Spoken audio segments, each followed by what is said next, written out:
Assalamualaikum warahmatullahi wabarakatuh. Ketemu lagi dengan saya dalam sesi berbahasa produktif. Saya Muhammad Irsyadul Ibad, mahasiswa semester 2 Pendidikan Bahasa dan Sastra Indonesia, Universitas Islam Malang.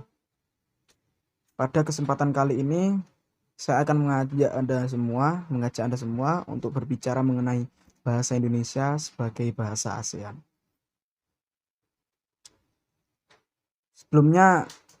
Sebelum kita masuk ke dalam bahasa Indonesia sebagai bahasa ASEAN, kita ungkit dulu sejarah bahasa Indonesia.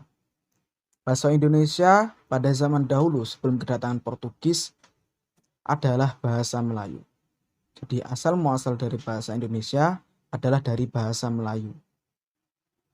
Lalu seiring berkembangnya waktu, bahasa Indonesia menjadi bahasa resmi bagi bangsa Indonesia. Ini menjadi bahasa resmi terjadi ketika peristiwa Sumpah Pemuda, yakni pada tanggal 28 Oktober 1928. Pada masa itu, orang-orang dari seluruh daerah di Nusantara berkumpul untuk menyatakan bahwa kami, putra dan putri Indonesia, mengatakan bahasa Indonesia sebagai bahasa yang satu, bahasa Indonesia. Jadi pada masa itu bahasa Indonesia itu sangat dihormati.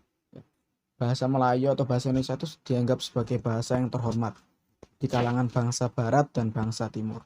Oleh karena itu tidak heran bahasa Indonesia terkenal hingga sekarang. Jika menilik pada judul kita, yakni bahasa Indonesia sebagai bahasa di ASEAN, menurut saya itu menjadi hal yang cocok. Mengapa? Karena bahasa Indonesia, menurut penelitian, bahasa Indonesia merupakan salah satu most easiest language to learn.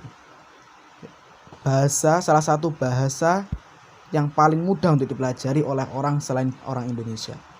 Oleh karena itu, jika bahasa Indonesia diasumsikan sebagai bahasa di ASEAN, menurut saya itu merupakan hal yang bisa saja terjadi. Bahkan jika bahasa Indonesia digunakan sebagai second language seperti bahasa Inggris, itu menjadi hal yang juga mungkin sekali. Karena penggunaan bahasa Indonesia yang tidak rumit dan pembelajarannya yang juga tidak sulit. Oleh karena itu, semua orang di seluruh dunia bisa mempelajari bahasa Indonesia.